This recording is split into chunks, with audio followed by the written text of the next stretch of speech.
Obrigado por a sua resposta muito interessante. Desculpe, pergunta, mas você já deu algumas respostas no meio do caminho. Primeiro, eu quero dizer que eu concordo completamente com Gilberto de que a base do social de quase todos os problemas é referente à educação, aprendizado, alfabetização e assim por diante. Isso é a base do desenvolvimento em geral. Muito mais do que acesso a computadores, porque você tem acesso a computadores, mas você não consegue ler ou escrever, ou mesmo se você pode ler e escrever, mas se você não tem bastante pensamento crítico para tratar com aquilo que você encontra na rede, não é bem útil. Então, a educação básica é realmente a coisa mais importante. Depois, certo. Eu ensino numa universidade, eu tenho estudantes, e eu uso o Facebook, Twitter e outras mídias sociais na minha classe de aula. E eu ensino a maneira correta de usar essas ferramentas para intercâmbio de conhecimento, aprendizado, colaboração e assim. Para muitos alunos, o Facebook é só para colocar fotografias da festa de ontem ou coisas semelhantes, e eu tento ensinar a eles outras maneiras de usar o Facebook. Você pode fazer isso, qualquer professor pode fazer isso, não é que foi proibido fazer isso na universidade. Sobre Wikipedia, tudo bem. O que eu disse aos meus alunos é que vocês podem usar como o início para a sua pesquisa, como qualquer outra enciclopédia, mas naturalmente, para mim, todo o seu trabalho não é só copiando o que você encontrou na Wikipedia. É só um ponto de início. Então é isso aí. Eu acho que cada um de nós, se somos professores ou alunos, podemos tentar usar todas as ferramentas que estão à nossa disposição para influenciar devagar a situação. Muito obrigada. E eu já fiz aqui a minha rede de contatos e o colega ali que está tirando foto, eu acho que eu queria que ele tirasse uma foto mesmo e me colocar no Facebook, né? Gente, morram de inveja. Não, no meio, porque também gostaria que o senhor aparecesse, né? Gente, enquanto isso, quem quiser subir, se anime que ganha foto para o Facebook. Vem aqui, isso.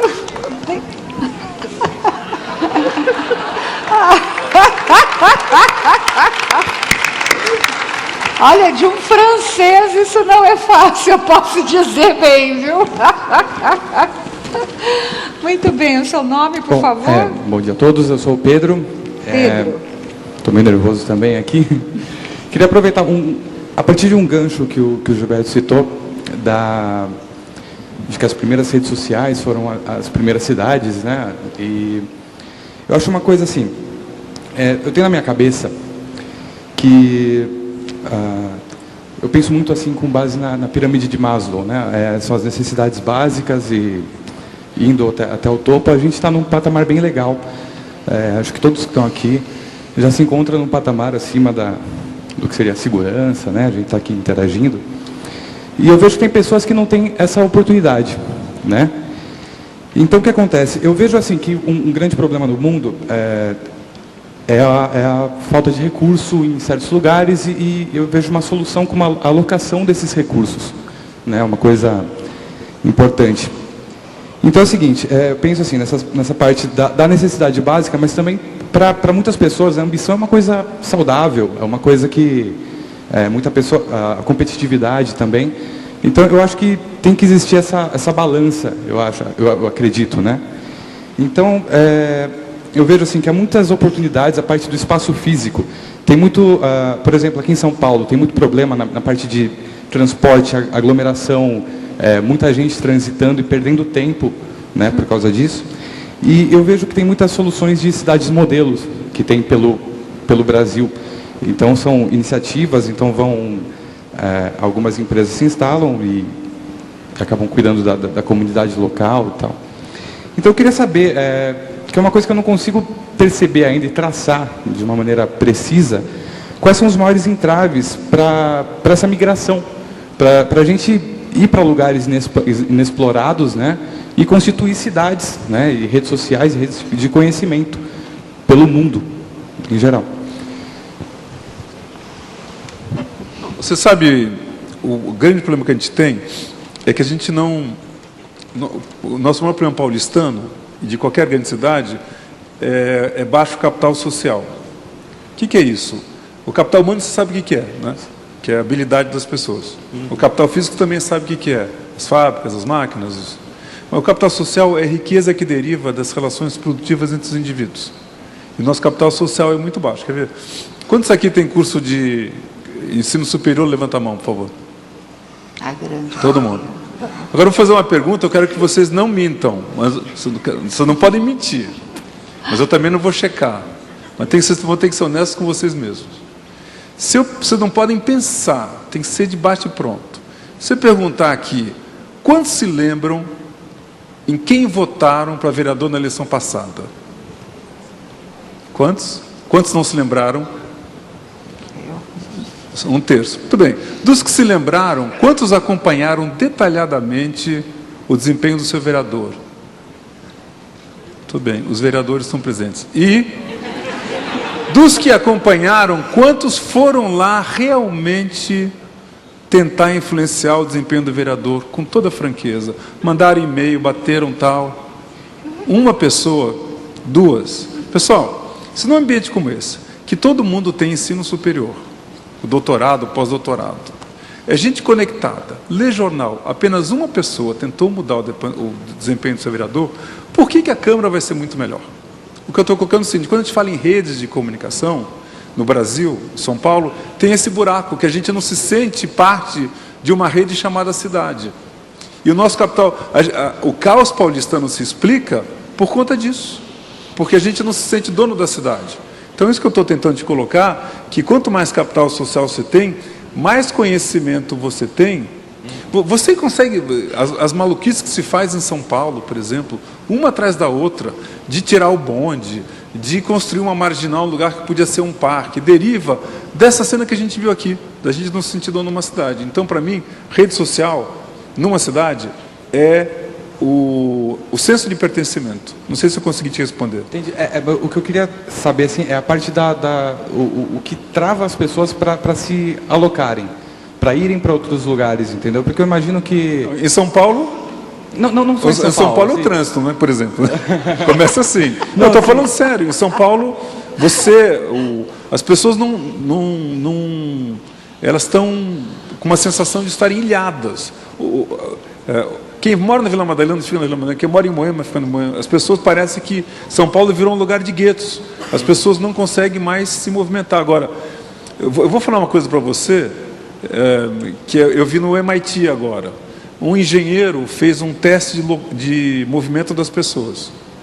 E pelo celular, pegou milhões de pessoas se movimentando, para saber como que elas se movimentavam.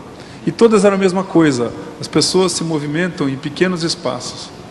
Mesmo em Nova York, as pessoas repetem os seus espaços. É inacreditável isso.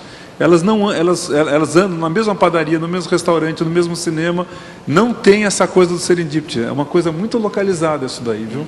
É terrível isso daí, porque, de alguma forma, é como se você fosse o Facebook na própria rua. Então tem uma espécie de você ficar no seu mundo em que você se sente, se sente identificado. Por exemplo, eu não me sinto identificado no Morumbi.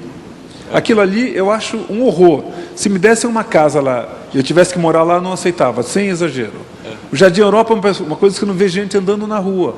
Agora, quando você começa a ir para os Jardins Vila Madalena, você já começa a sentir um ambiente mais próximo. Então você acaba vivendo nos teus guetos, né? para o bem e para o mal, né?